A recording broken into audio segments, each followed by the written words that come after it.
నమస్కారం city news కి స్వాగతం.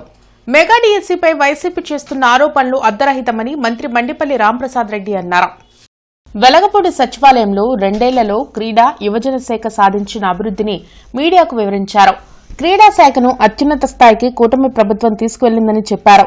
శాప్ ఆధ్వర్యంలో క్రీడాకారుల వివరాలు డిజిటలైజేషన్ కార్యక్రమం జరుగుతుందని వివరించారు. త్వరలోనే ఆడుదాం ఆంధ్రాలో జరిగిన అవకతవకలపై విజిలెన్స్ రిపోర్ట్ వస్తుందని, బాధ్యులపై చర్యలు ఉంటాయని మంత్రి స్పష్టం చేశారు.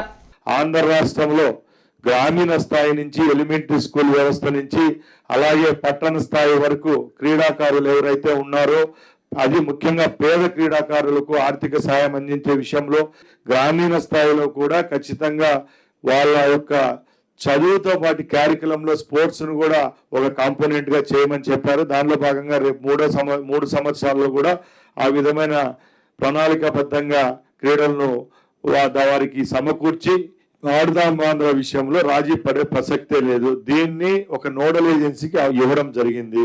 దాని ద్వారా ఇది 1 లక్ష 2 లక్షల కోట్ల రూపాయలు 10 కోట్లకు సంబంధించిన ఇష్యూ కాదు, 100 కోట్లు దాటిందని చెప్పి పత్రికలలో మీడియాలో రావడం జరిగింది.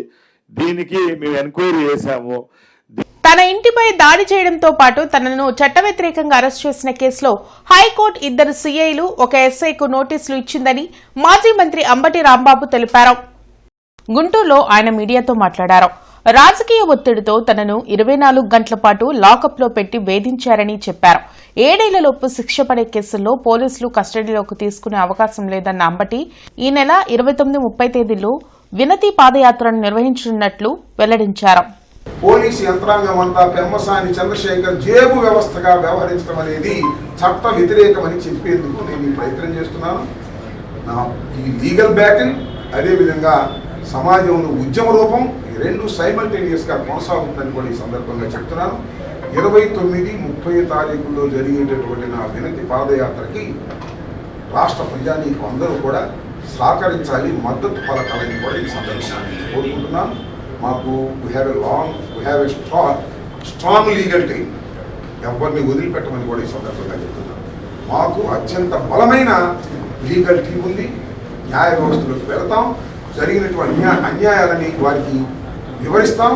దాని ద్వారా ఈ డిపార్ట్మెంట్లో ఉన్న వారందరికీ శిక్షలు పడే విధంగా చేస్తామని కూడా ఈ సందర్భంగా చెప్పదలుచుకున్నాను. తమ సమస్యలు పరిష్కరించాలని డిమాండ్ చేస్తూ ఏపీ మున్సిపల్ వర్కర్స్ యూనియన్ ధర్నా చేపట్టింది. కలెక్టరేట్ ఎదుట నిర్వహించిన ఈ నిరసనలో ఏఐటీయూసీ నేతలు మాల్యాద్రి, ఇతర నాయకులు పాల్గొన్నారు. మున్సిపల్ కార్మికుల సమస్యలను ప్రభుత్వం పట్టించుకోవడం లేదని మాల్యాద్రి మండిపడ్డారు. ఆప్కోస్ ను వెంటనే రద్దు చేయాలని, ప్రభుత్వం ద్వారానే మున్సిపల్ కార్మికులకు జీతాలు చెల్లించాలని డిమాండ్ చేశారు. కార్మికుల సమస్యల పరిష్కారం కోసం వచ్చే నెలలో విజయవాడలో భారీ ధర్నా నిర్వహించనున్నట్లు వెల్లడించారు. ఆప్కాస్ వెంటనే రద్దు చేయాలని, ప్రత్యేక ఐఏఎస్ అధికారితోటి ఆప్కాస్ నడపాలని కూడా ఏఐటీసీగా డిమాండ్ చేస్తూ ఉన్నాం.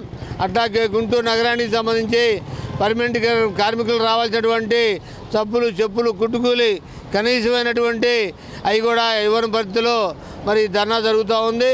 రాష్ట్ర వ్యాప్తంగా జరిగే ధర్నాలో భాగంగా గుంటూరులో మరి కలెక్టర్ కార్యాలయంగా ధర్నా నిర్వహిస్తూ ఉన్నాం. ఎప్పటికైనా ప్రభుత్వం మరి కార్మికులకు ఇచ్చిన హామీలు వెంటనే నెరవేర్చాలని, మరి సుప్రీంకోర్టు తీర్పు ప్రకారం సమాన పనికి సమాన వేతనాన్ని అమలు జరపాలని, ఆప్కాస్లో ఉన్న కార్మికులందరూ కూడా పర్మనెంట్ చేస్తూ ఉన్న కూటమి ప్రభుత్వం వెంటనే కాంట్రాక్ట్ కార్మికులందరూ కూడా. బీసీ చైతన్య వేదిక ఆధ్వర్యంలో సాహు మహారాజ్ 152వ జయంతి సందర్భంగా బహుజన మాటా పాట కార్యక్రమం జరగనుంది.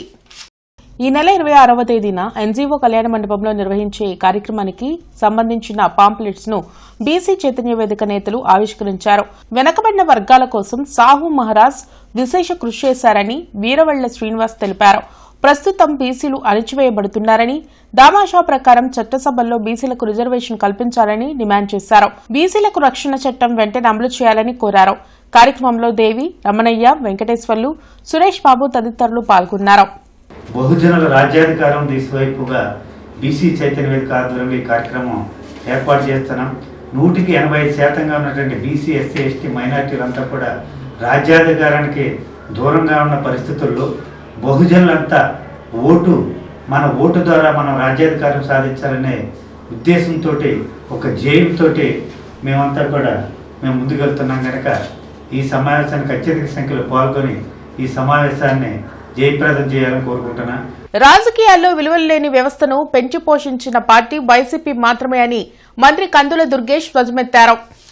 వెలగపూడి సచివాలయంలో మంత్రి కందుల దుర్గేష్ మీడియాతో మాట్లాడారు. రాజకీయ నాయకుల ప్రవర్తన, నైతిక విలువల గురించి వైసీపీ నేతల నుండి నేర్చుకోవాల్సిన దౌర్భాగ్య స్థితిలో కూటమి నేతలు లేరని స్పష్టం చేశారు. డిప్యూటీ సీఎం పవన్ కళ్యాణ్ ని కుల చట్టంలో బంధించాలని చూస్తే ప్రజలు బుద్ధి చెప్తారని వ్యాఖ్యానించారు.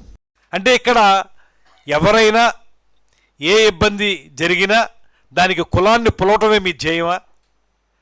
కులం పేరెత్తి కులం ద్వారా సమావేశాలను ఏర్పాటు చేసుకుని దాని ద్వారా రాజకీయ లబ్ధి పొందటమే మీ ధ్యేయమా?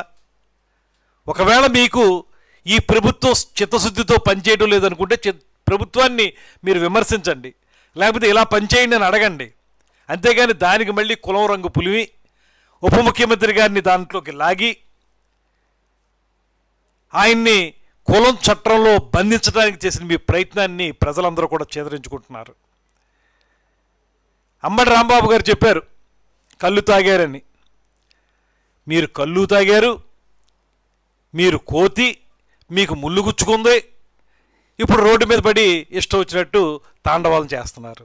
మహిళల ఆర్థికాభివృద్ధి ద్వారానే స్వావలంబన జరగాలనే ధ్యేయంతో ఇండియన్ బ్యాంక్ అనేక పథకాలను ప్రవేశపెడుతుందని finance inclusion rural banking GM Chandrasekaran పేర్కొన్నారు.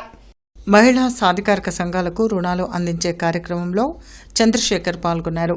2026లో 560 కోట్ల రూపాయల రుణాలు అందించే క్రమంలో ఇప్పటికే 2000 ఎంఎస్ఎంఈలకు 3600 కోట్ల రూపాయల రుణాలు అందించినట్లు చెప్పారు. ఈ కార్యక్రమంలో రామచంద్రబాబు, గౌరీ శంకర్రావు, మెప్మాపీడి విజయలక్ష్మి తదితరులు పాల్గొన్నారు.